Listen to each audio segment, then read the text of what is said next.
Hello, everybody. Welcome to my messy mad scientist room.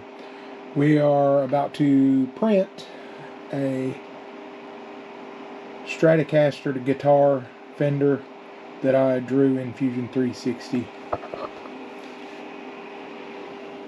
This here is a skull that I 3D printed with the resin printer today. Turned out pretty good. We're fixing to cure it soon. We'll be back.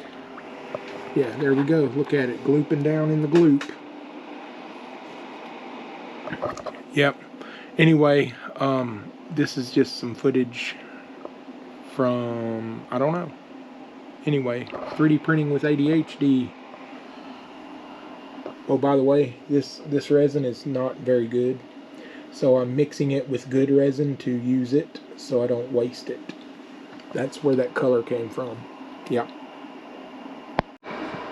Here we got the skull, Halloween skull in the curing station, curing away.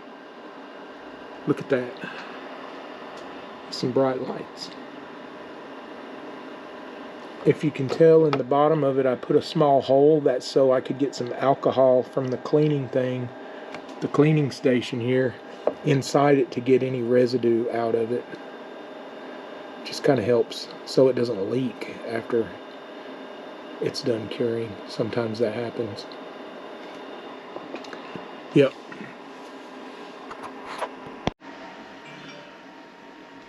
I just wanted to show you guys that I have designed a 3D printed, which is not 3D printed yet, but I'm about to print a prototype. But this is a 24-piece chopstick holder that I drew in Fusion 360. Anyway, yeah. It holds 3 rows of chopsticks with 8 chopsticks in each row to sit on your counter where you make your sushi. Check that out. Yeah. Excuse my messy desk. These are some resin prints that I made for my friend Arthur D. Sutton III. They say Cyanide Dreams. That is his name on TikTok, because he's a TikToker. The big one, these have already been curing for about 2 hours. They need to cure longer. But they look pretty good. I designed these in Fusion 360. Yeah. This here is my large 3D printer. It's the QIDI Kitty, I guess that's how that's pronounced. X-Max. 300 by 250 by 300 build area.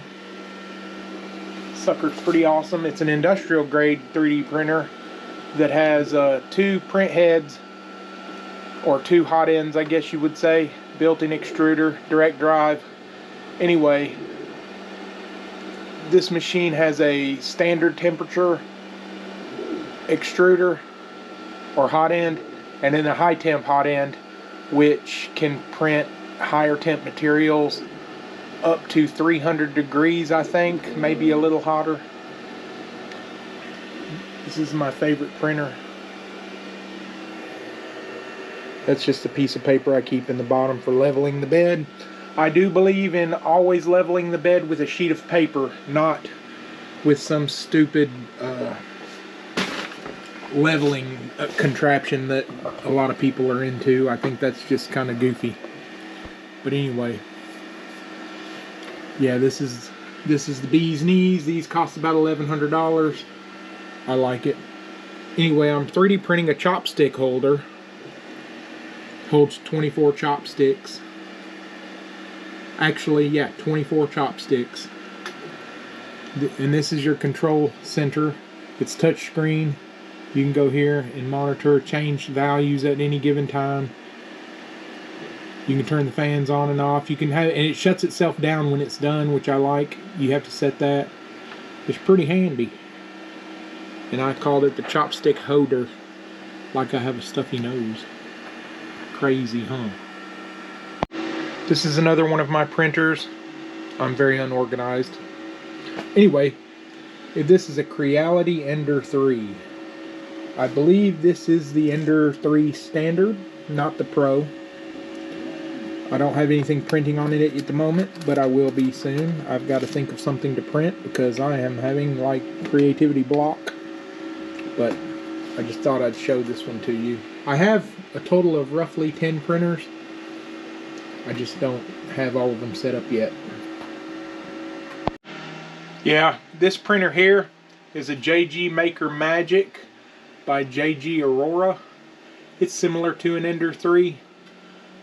This thing hasn't been run in like at least 2 years, almost 3 years. I have a whole bunch of junk on this shelf right now. I need to clear it up. This the X-axis on this printer has a little slop in it right now, but I have printed thousands of projects on this printer. I mean, tons of projects. I've worn this thing out pretty much. Heck, I got duct tape on the hot end wires over there simply for the fact that, well, because I didn't have any crimp-on connectors or any shrink tubing, and I didn't want to have to screw with stuff. So anyway, just thought I'd show y'all this piece of old history. I've been using this printer. I bought this printer in 2019. So anyway, yeah. Chopstick holder, almost done. He's at 91%.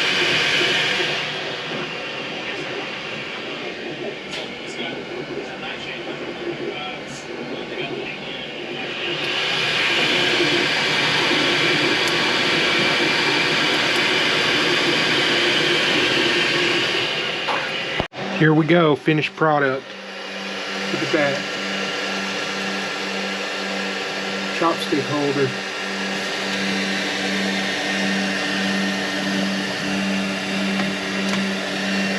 It's beautiful. It looks very good. We'll let it cool off and then we'll remove it from the PEI build plate. See, and it shuts off. Boom, it's off. Here we go. We're going to take this off the build plate, one-handed. We do it like this. Flex it. There we go. We're going to try and see what it does. Well, chopstick holder's a failure. The holes aren't deep enough. So, back to the drawing board. We'll come back with a new design shortly and let you guys see what it's all about. Yeah. Here we go. Okay, we just finished a print with the resin printer. We used a gray. It almost looks white. These are some electronic volume control enclosures for car stereo, or as they say, bass knob enclosures. And I had to use lots of supports just to get them to print properly because the last ones I tried didn't work out too good. So anyway, they turned out fairly nice. We're going to let them drain for a little bit, and then we're going to wash them and cure them. We'll be back to show you that shortly. We're about to print Lord Vader. It's a bust of a Darth Vader to see how this thing does. It's about a 6-hour print. I added supports to print it like that. I'm gonna hit that slice button. Boom. There we go. Just scoot this over so we can see a good preview of it. There we go. That's it right there. Yep. It'll be about 6 hours and we'll have a good print. Okay, here's the finished print 6 hours later. That's the back side. Let's pop her loose and look at the front.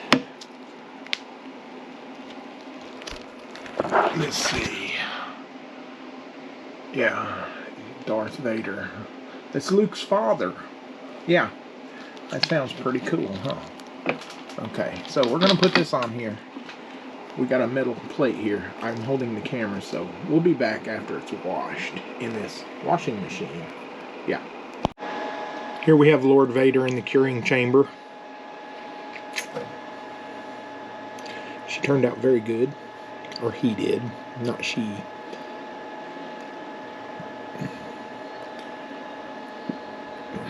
We have Lord Vader.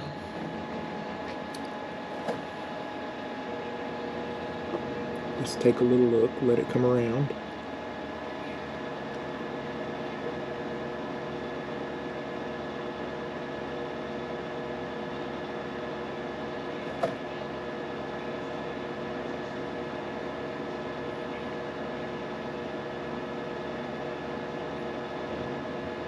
It's kind of rubbery until it comes around. I mean, it's kind of rubbery when it comes out of the cleaning solution. Makes the supports easy to remove.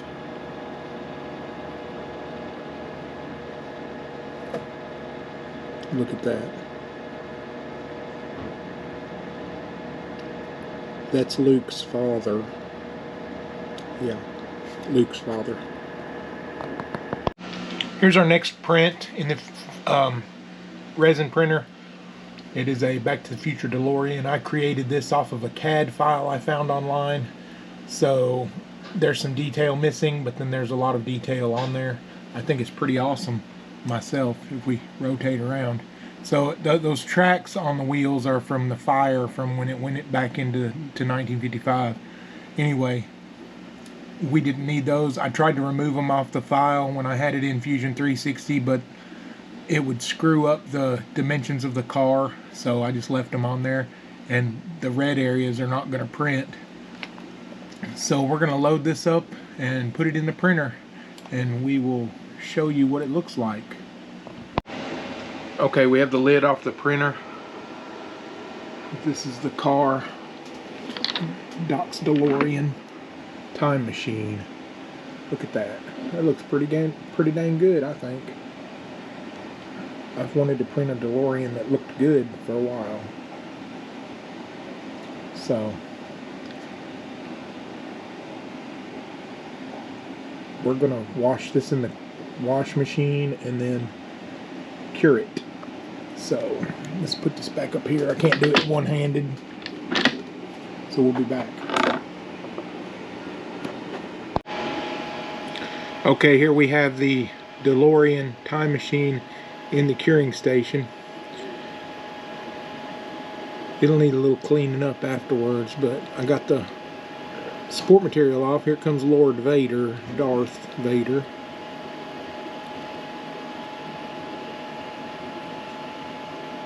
We have some defects on the rear. I guess those were really delicate when I pulled the support off. Oh well. We'll print another one and maybe fix that.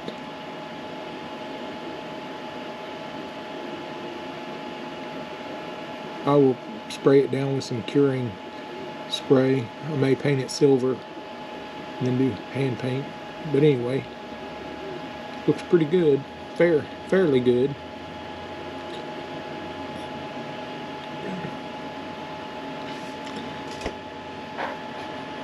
Yep.